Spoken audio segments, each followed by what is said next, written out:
मंगल मुहूर्त मुहूर्त सुमुहूर्त सुगुरु ब्रह्मा विष्णु गुरुदेवो महेश्वर साक्षात् परब्रह्मं तस्मै श्री गुरवे नमः। शुक्लां वरदरं विष्णुं शशिवर्णं चतुर्भुजं प्रसन्नवदनं ध्याये सर्वविघ्नोपशान्ते। गजानन पद्मार्कं गजानन महर्निशम् अनेकदन्तं भक्तानाम् एकदन्तम् उपास्महे। मातृदेवो भव पितृदेवो भव आचार्य देवो भव अतिथि देवो भव। ओम श्री मात्रे नमः।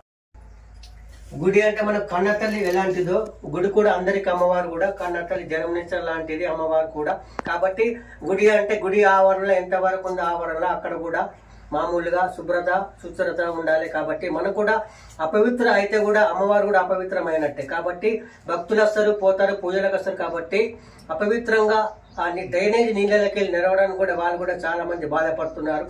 అమ్మవారి దగ్గరికి వస్తే మేము కూడా పవిత్రతని రావాలి, పూజలు చేయించుకోవాలి, అమ్మవారిని ఖండించాలి, పూజలు చేసుకోవాలి, మంచిగా జరగాలని చెప్పి వాళ్ళు మంచి ఎంతో మనస్ఫూర్తిగా సంతోషంగా గుడి దగ్గరికి రావాలి అనుకుంటారు దర్శనానికి తల్లి దగ్గరికి. కానీ అక్కడికి వచ్చేసరికి ఆ డ్రైనేజ్ నీళ్లు కనిపించేసరికి వాళ్ళకు కూడా మనసు చెదిరిపోయి ఈ డ్రైనేజ్ నీళ్లు దాటిపోతున్నాము కాబట్టి వాళ్ళు కూడా మనసు బాధపడి ఆ విధంగా సంతోషంగా పూజలు కూడా చేయించుకోలేక బాధపడుతున్నారు. మరి ఖాళీలో ఎంతమంది ఉన్నారు కదా, అపార్ట్మెంట్ ఉన్నారు. అంటే ఇప్పుడు మీకు ప్రాబ్లం అనేది ఈ మూడు అపార్ట్మెంట్లే ఈ మూడు అపార్ట్మెంట్లతోనే మాకు ప్రాబ్లం ఉన్నది. వాళ్ళు కూడా ఎంత చెప్పినా కానీ పట్టించుకోవట్లేదు.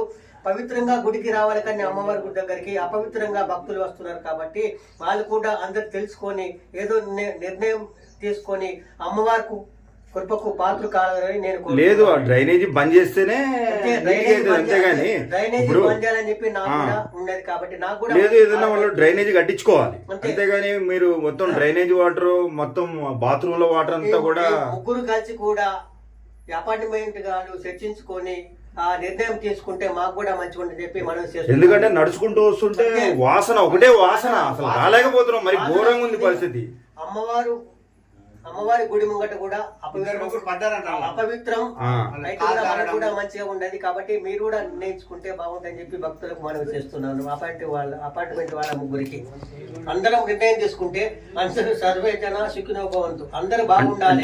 ఇక్కడ చాలా మంది భక్తులు కూడా నన్ను అడుగుతున్నారు, ఏంటి పంతులు గారు గుడికి వస్తే పవిత్రంగా రావాలి కానీ అపవిత్రంగా ఆ మురికి నీళ్ళు దాటి ఆ డ్రైనేజ్ నీళ్ళు దాటి రావడం కూడా మాకు కూడా బాధ అనిపిస్తుంది అని చెప్పి భక్తులు కూడా చాలా మంది బాధపడుతున్నారు. కాబట్టి దీనికి ఏదో ఒకటి నిర్ణయం తీసుకొని ఆ విధంగా డ్రైనేజ్ నీళ్ళు లేకుండా వేరే కాలువ తీసి పైప్ లైన్ వేసి నిర్ణయం తీసుకుంటే మంచిగా ఉంటాయని చెప్పి నేను మనవి చేస్తున్నాను.